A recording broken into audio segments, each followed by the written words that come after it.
రంగా అమ్మా నువ్విక్కడున్నావా? నాన్నగారేది? లోపలున్నారు. ఏం ఒంట్లో బాలేదా? అదేం కాదురా, పాపారావుకు 2 కిడ్నీలు పోయాయట. ఎవరైనా కిడ్నీ ఇవ్వకపోతే బతకడు. అందుకే మీ నాన్నగారు కిడ్నీ ఇస్తున్నారు. ఏమ్మా, ఆ పాపారావు ఎంత దుర్మార్గుడో మీకు తెలుసు కదమ్మా. అలాంటి వాడికి కిడ్నీ ఇవ్వడం ఏంటమ్మా? నాన్నగారు బాగా ఆలోచించారా? బాగా ఆలోచించావురా. అంటే నీ ఆమోద ముద్ర కూడా పడిపోయిందన్నమాట. అవునులే, భర్త అడుగుజాడల్లో నడిచే గుణవంతురాలైన గొప్ప ఇల్లాలేవి కదా. ఆయన చేసే త్యాగాలకు సంతోషంగా తలూపి భర్తకు రాబోయే కీర్తికి పొంగిపోయి బయట కూర్చున్నావు. బాబు, మీ నాన్నగారిని సరిగ్గా నువ్వు అర్థం చేసుకోవడం లేదురా. నిజమేనమ్మా, నిజమే. అర్థం చేసుకోకే ఒకసారి చీపోరా అంటే బయటికి వెళ్ళిపోయాను. ఇప్పుడేమైనా అర్థం అవుతారేమో ఒకసారి ప్రయత్నిస్తాను. ఎక్కడా మహానుభావుడు? నువ్వెంతో గొప్పవాడిగా భావించి ఆయన దర్శన భాగ్యం చేసుకుని వస్తాను.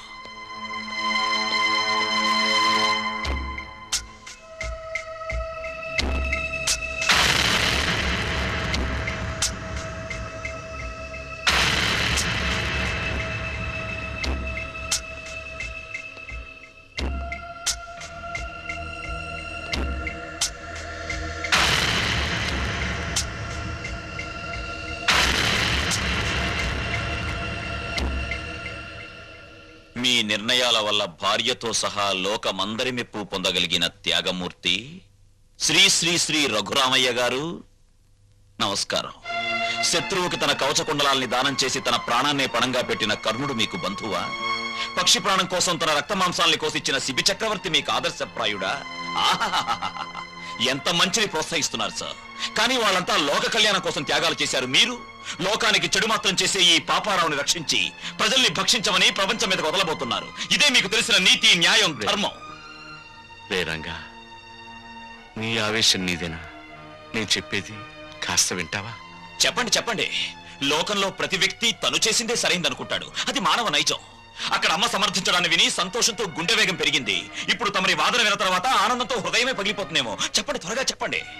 రేరంగా, నువ్వు ఎంత వ్యంగ్యంగా మాట్లాడినా నేను చెప్పేది కూడా వినరా. వాడు పాపారావు అన్న విషయం పక్కన పెట్టు. ప్రస్తుతానికి తనవాడెవరూ ఆదుకోక ఓ మనిషి కిడ్నీ లేక చచ్చిపోతున్నాడ్రా.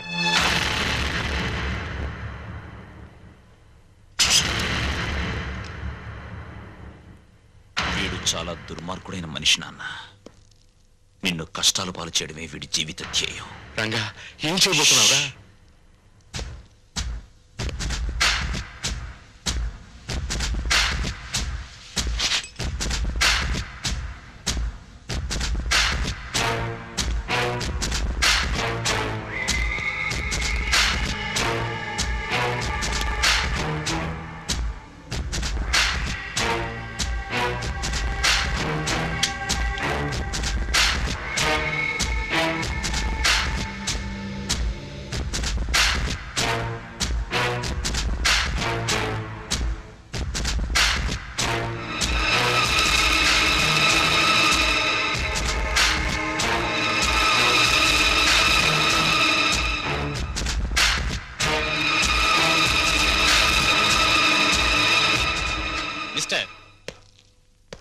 ఆయనపై మీకున్న అనుమానం నాకు అర్థమైంది. 1 మినిట్.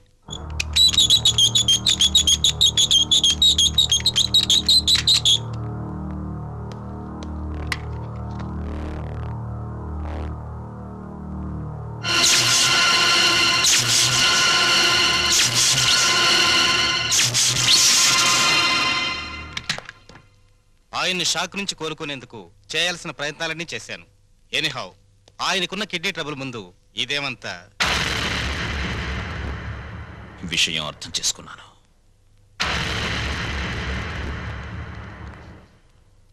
నాన్న, పాపారావు దీనాతి దీనమైన స్థితిలో ఉన్నాడు గనక మానవతా దృష్టితో అతనికి కిడ్నీ ఇవ్వడానికి సిద్ధమయ్యామని అర్థమైంది. ఆ అవకాశం నాకివ్వు. పాపారావుకి కిడ్నీ నేనిస్తాను. రంగా, నన్ను రక్షించడానికి ప్రయత్నిస్తున్నావు కదూ? అలా ఎందుకు అనుకోవాలి నాన్న? నీకన్నా నాలో వయస్సుంది. బ్రతకడానికి 2 కిడ్నీలు అక్కర్లేదు, అర కిడ్నీ చాలు అన్న ఆవేశం ఉంది. వీటన్నిటికీ మించి నీ పెంపకంలో నేర్చుకున్న నీతి, నిజాయితీ, కృతజ్ఞత, బాధ్యత నాలో ఉన్నాయి.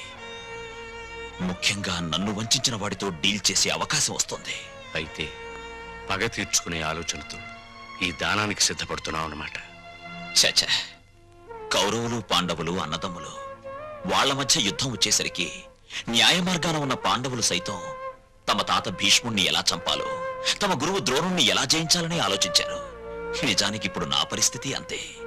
ఆ యుద్ధంలో కత్తులు, కటార్లు, మంది, మార్బలం, కుట్ర, కుతంత్రాలు ఎన్నో ఉన్నాయి. కానీ ఈ యుద్ధంలో నెత్తురుండదు, చంపటాలుండవు. హృదయాలుంటాయి, నీతి నియమాలుంటాయి, బాంధవ్యాలుంటాయి. ఇవేమిటో తెలియని ఆ తండ్రికి కను విప్ప, కన్ను మూత అని తేల్చాల్సి ఉంటుంది. తేల్చేస్తాను.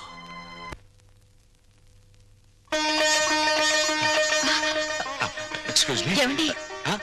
లక్ష్మి, ఇక్కడే ఉన్నావా? శుభవార్త. తండ్రి పేరు చెప్తేనే మండిపడే రంగా ఇప్పుడు తనే కిడ్నీ ఇవ్వబోతున్నాడు. నిజమా? నాకు చాలా ఆనందంగా ఉంది. నాకు చాలా ఆనందంగా ఉంది. అయితే ఈ విషయం పిల్లల దగ్గరికి వెళ్ళి చెప్తా. నువ్వు పిల్లల్ని ఇంకా మర్చిపోలేదా? అదేమిటండి, రంగా తన తండ్రికి కిడ్నీ దానం చేస్తాడని ఏనాడన్నా ఊహించామా? అలాగే మన పిల్లల్లోనూ మార్పు రావచ్చుగా. అలాగే, నీ కోరిక ఎందుకు కాదనాలి? రా. సిగ్గులేదు? ఇప్పుడు దాకా ఎక్కడ బలాదూరు తిరిగొచ్చావు? పో అవతలకి. రాణి, నేను చెప్పేది విను. రంగడొచ్చి ఇంటి మీద దౌర్జన్యం చేస్తే దిక్కు దివాణం లేదు. అసలు మగాడవేనా? అది కాదు, ఆ టైంలో నేను ఇంట్లో లేను. మాట్లాడకు, పో. రాణి, అది కదా మాట. మాట్లాడకు, పో. అయ్యో, ఇదిగో అసలు జరిగిన విషయం ఏంటో తెలుసా? నాకేం చెప్పొద్దు. ఎందుకు ఆవేశపడతావు? నేను చెప్పేది విను. విను. రాణి, ఆ టైంలో నేను ఇంట్లో లేను. కథలు చెప్తున్నావా?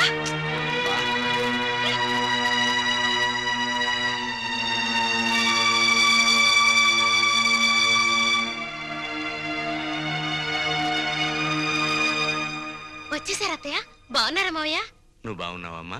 నేను బాగున్నాను. ఆ. ఏమండి, ఎవరొచ్చారో చూడండి. అత్తయ్య మావయ్య వచ్చారు. గౌరవనీయులైన నాన్నగారు, ప్రియమైన అమ్మగారు, పర్మనెంట్ గానే వెళ్ళిపోతున్నామని పెద్ద పౌరుషంగా వెళ్ళిపోయారు. ఎక్కడికి వెళ్ళినా టెంపరీ స్వాగతమే లభించిందన్నమాట. ఏమన్నా అంటే ఆత్మాభిమానం. అవునరా, అన్ని చచ్చినా ఆత్మాభిమానం మాత్రం చావలేదు. రా. పోండి. అత్తయ్య,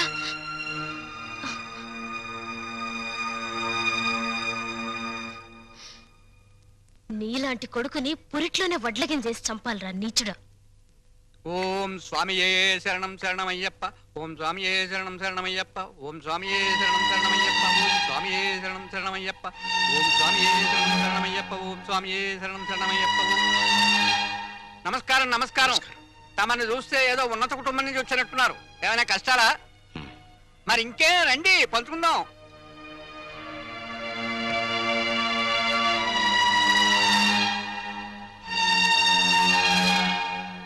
రఘురామయ్య గారు, మీరు చెప్పిన దాన్ని బట్టి మీ కొడుకులు ఒట్టి బుద్ధి లేని వాళ్ళు అని తేలిపోయింది. ఆస్తి మీ స్వాధీతం అంటున్నారు గనక మీరు రాసిన వీలునామా చెల్లదు అని ఒక్క నోటీస్ కొట్టండి. ఆస్తి మీ చేతికి వస్తుంది. దెబ్బకి వాళ్ళకి బుద్ధి వస్తుంది. వాళ్లకు బుద్ధి చెప్పాలని నేను రాసిన వీలునామాన్ని రద్దు చేసి నేను బుద్ధి తక్కువ పని చేయను. భగవంతుడిచ్చిన రెక్కలున్నాయి, ఏదో ఒక పని చేసి బతుకుతాం.